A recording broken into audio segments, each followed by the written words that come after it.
Cricket world cup 2027। বন্ধুরা, এটা হতে চলেছে একেবারে ঐতিহাসিক মুহূর্ত। কারণ 24 বছর পর বিশ্বকাপ ফিরছে আফ্রিকার মাঠে। সাউথ আফ্রিকা থাকবে মূল হোস্ট, কিন্তু শুধু সাউথ আফ্রিকাই নয়, জিম্বাবুয়ে আর নামিবিয়াও যোগ দেবে। মোট 54টা ম্যাচ হবে, যার মধ্যে 44টা হবে সাউথ আফ্রিকার 8টি শহরে: Johannesburg, Pretoria, Cape Town, Durban, Gqeberha, Bloemfontein, East London আর পার্লে। জিম্বাবুয়ে এবং নামিবিয়ায় হবে 5টি করে ম্যাচ।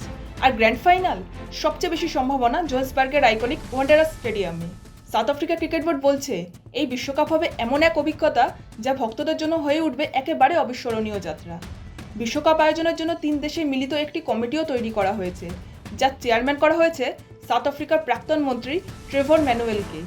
তিনি বলেন, সাউথ আফ্রিকার ক্রিকেট বোর্ডের পরিকল্পনা রয়েছে বিশ্বকাপকে আমাদের দেশের মুখ করে তোলা, দেশের বৈচিত্র্যের মধ্যে ঐক্যকে তুলে ধরা এবং আফ্রিকা মহাদেশের সংস্কৃতিকে বিশ্বকাপের মাধ্যমে তুলে ধরা।